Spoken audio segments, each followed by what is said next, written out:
윤영찬 민주당 의원이 지난주 라디오에 나와서 윤석열 대통령이 사실상 쿠데타를 통해 대통령이 됐다는 발언을 했습니다.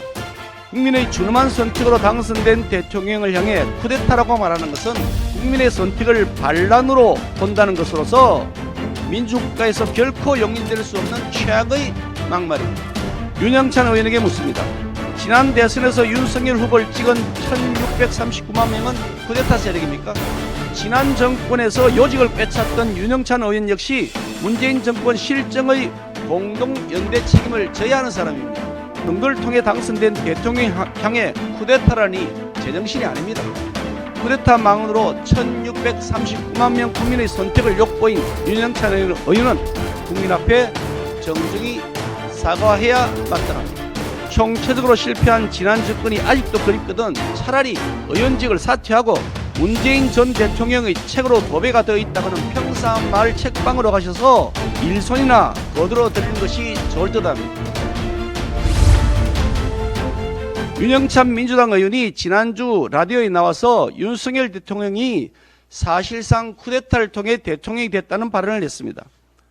세계적 수준의 과학자들을 돌팔이라며 공개 집회에서 막말을 일삼았던 이재명 대표의 민주당이긴 하지만 국민의 준엄한 선택으로 당선된 대통령을 향해 쿠데타라고 말하는 것은 국민의 선택을 반란으로 본다는 것으로서 민주국가에서 결코 용인될 수 없는 최악의 막말입니다.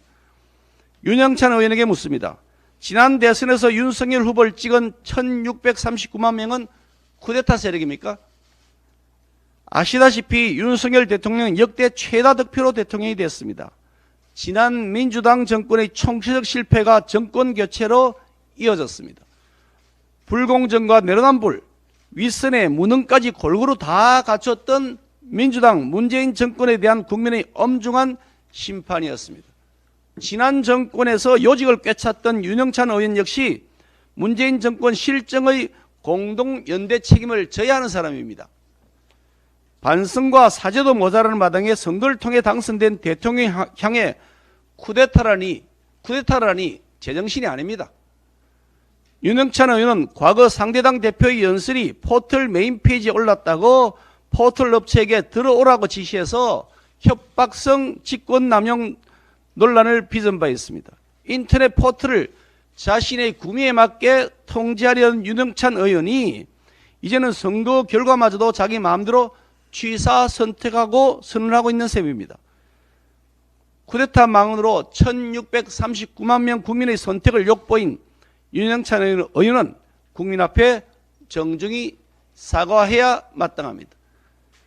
총체적으로 실패한 지난 정권이 아직도 그립거든 차라리 의원직을 사퇴하고 문재인 전 대통령의 책으로 도배가 되어 있다고는 평상 말 책방으로 가셔서 일손이나 거들어 드리는 것이 좋을 듯합니다. 막말로 국민 분노를 일으키는 것보다는 훨씬 현명한 선택이 될 것입니다.